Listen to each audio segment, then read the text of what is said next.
안녕하십니까. 볼린버거 팀입니다. 지금 시간이 2023년 9월 21일 오전 7시 28분입니다. 자, 장은 4,400에 마무리가 됐습니다. 4,400에 마무리가 됐고, 어제는 4,500 아니면 4,400 둘 중에 하나였어요. 둘 중에 하나였고, 중립금리가 올라가는 거, 그 부분도 어느 정도 알고 있었고, 제가 봤을 때는 그냥 다 아는 내용이고, 파월은 기준금리를 웬만해서는 안 올리려고 하는 그런 의지를 저는 보였다고 생각합니다. 제 소견이니까 참고만 하시고요. 오늘은 여기 보시면 아시겠지만 이니셜 잡레스 클레임 이거 나옵니다. 이것도 기간뷰가 달라요. 기간뷰가 달라. 어떤 곳은 높게 나온다, 어떤 곳은 낮게 나온다. 이게 만약에 실업자 청구 건수가 생각외로 정말 적잖아요. 적으면 어떻게 되냐? 계절 지수에 의해서 오늘도 주가가 많이 하락합니다. 옵션이 나와봐야 알겠죠. 어제까지는 그 SPX 포덜이 4,400이었어요. 그리고 SPI가 440이었고, 그래서 SPI가 저희 멤버십 분들한테는 SPI를 먼저 잘 봐라. 이거 뚫리는지 안 뚫리는지 말씀을 드렸고, SPI 440이 뚫렸어요. 그리고 4,400까지 딱 내려갔다가 살짝 올라온 이유가 뭐죠? 풋옵션 때문에 그렇습니다. 오늘 만약에 증시가 하락하려면 우선 첫 번째 전제 조건이 옵션이 열려야 됩니다. 옵션이 밑으로 이렇게 열려야 됩니다. 옵션이 안 열리면 웬만해서는 증시가 하락을 안 합니다.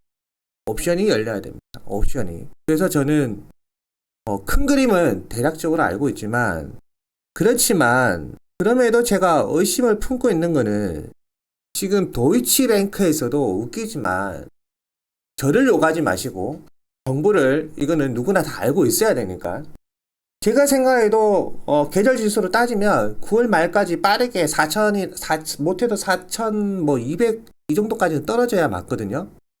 200 이상까지는 주가가 하락해야 되는 게 맞는데 지금 나오는 자료는 도이치뱅크도 그렇고 뱅크 오브 아메리카도 그렇고 모든 기관들이 어떻게든 증시를 지금 띄우려고 하고 있습니다. 웃기게 증시를 띄워서 9월 말 JP모건 코럴에 있는 4650까지 증시를 띄우려고 핑곗거리를 지금 찾고 있어요. 핑곗거리를. 그 부분을 저는 잘 솔직히 이해를 못 하겠어요. 솔직히 무섭고 포지션 잘못 잡으면 이렇게 되는 거예요. 계절지수상으로는 떨어지는 게 맞는데 왜 그들은 계속 주가가 폭등할 것이다라고 말을 하는지 그를 이해를 못 하겠는데 우선 CPI를 기준으로 우리가 사고를 해보면 CPI를 당연히 CPI가 높게 나왔어요. 근데 이네들은 기본적으로 주식은 무조건 롱이다 이 포지션이라고 생각하기 때문에 CPI가 높게 나왔지만 컨센에 부합하도록 나왔잖아요. 그래서 실제적으로 CPI 당일날 그렇게 크게 폭락하고 그런 게 없었다고요. 그러면 PPI 때도 요번에 크게 폭락한 게 없었단 말이에요. 그럼 이제 남은 거는 다음 주에 PC가 있습니다. PC도 마찬가지 컨센이 높게 잡혀 있겠죠. PC가 높게 잡혀 있으니까 그거보다 낮으면 낮나 하면서 주가를 또 띄울 수 있는 핑곗거리가 된단 말이에요. 핑곗거리가. 최근에 30년물 입찰도 무사히 넘어갔죠. 20년물도 무사히 넘어갔습니다. 무사히. 더 웃긴 건 제가 어제 멤버십 분들한테 무엇을 알려드렸냐면 어제 멤버십 분들한테 알려드린 내용이 이거예요. 골드만삭스에서 자료가 나왔는데 VIX는 지금이 아니라 10월 달에 잡아라 이 정보가 나왔단 말이에요. 왜 하필 골드만은 10월이라고 계속 강조를 할까? 9월 달이 아니라 당연히 그 세부 자료는 저희 멤버십 분들한테 원래 이런 건 프리미엄 분들한테 먼저 알려드리는데 그렇게 해야 되겠네요. 원본 자료 우선 프리미엄 분들한테 오늘 작성해서 알려드리고 시간이 지나면 일반 유료 회원분들한테도 알려드릴게요. 왜 골드만은 10월 언제까지부터 VIX를 사라고 계속 말을 할까? 그리고 이게 오일입니다. 오일 여러분.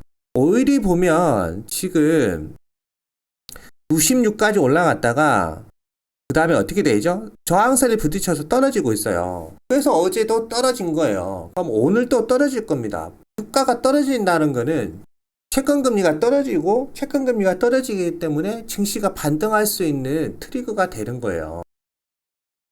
아시겠죠?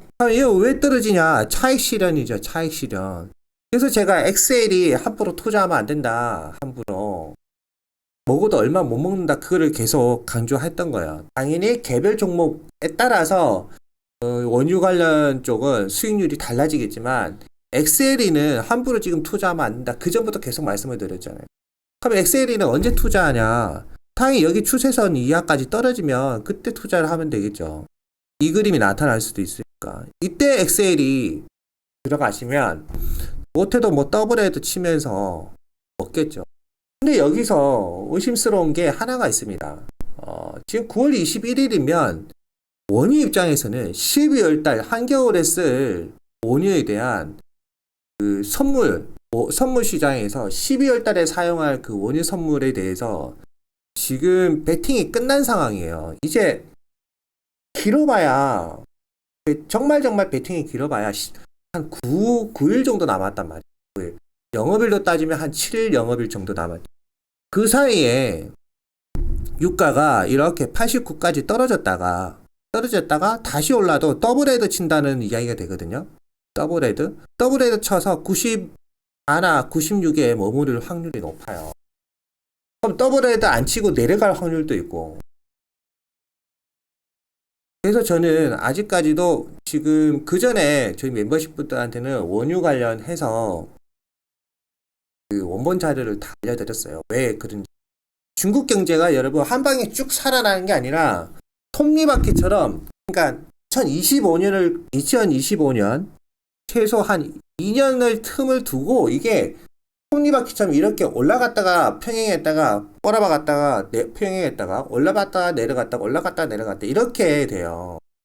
그렇게 해서 경제가 죽은 듯 하면서도 살아나고 죽은 듯 하면서도 살아나고 중국 경제가. 그럼 중국 경제가 죽은 듯 할 때는 유가가 폭락한단 말이에요.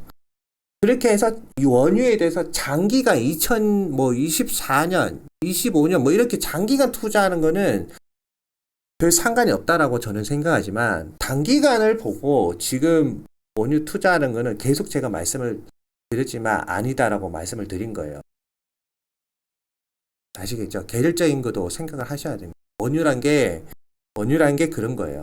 여러분들이 지금 현재 9월 21일 기준으로 우리가 원유 가격이 올라가고 그거는 지금 원유 가격이 올라가서 그런 게 아니라 3개월 전에 최소 3개월 전에 원유 가격 올라간 것이 지금 반영이 되는 거예요. 왜? 3개월 전에 원유 선물 시장에서 베팅한 것이 현물로 변경돼서 현물 신청을 했을 것이고 그 원유가 도착하는데 3개월이 걸려요, 보통.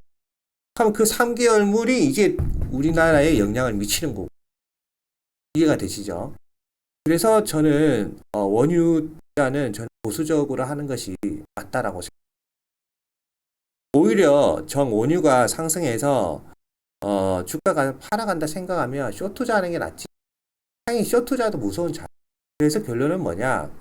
매일매일 옵션을 보고 하는 수밖에 없어요. 그리고 그들이 계속 강조하는 9월 말 JP모건 코럴 이것도 무시를 하면 안 된다.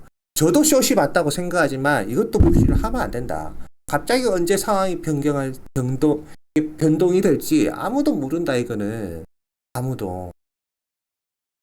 그리고 대통령 임기 3년 차입니다. 뱅크 오브 아메리카도 증시 고점은 12월이라고 했거든요.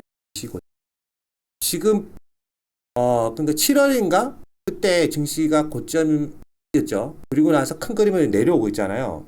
근데 뱅크 오브 아메리카에서도 그 모 수치값이 있어요. 그걸 기준으로 제가 자료를 따와서 미리 우리 멤버십 분들한테 알려드리지만 진짜 증시 고점은 7월 그때가 아니라 아마 11월 아니면 12월, 텍스 1월 이거 세 개 중에 한 개예요. 그런데 어떤 계절 지수로 따지면 12월이 될 확률이 아주 12월 옵션 만기일쯤이 증시가 가장 고점일 확률이 높아요.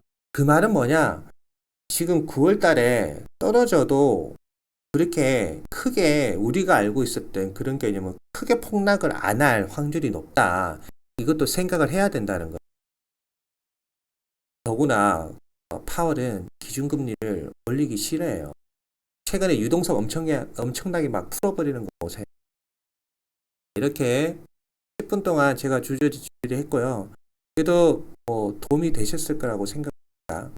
오늘도 주가가 하락하려면 옵션이 하방으로 안 열리면 더 이상 주가가 내려가기 힘들어요. 하방으로 열리면 옵션 세력들이 풋옵션을 1일 풋옵션을 행사를 하면서 수익을 얻어버리는. 감사합니다.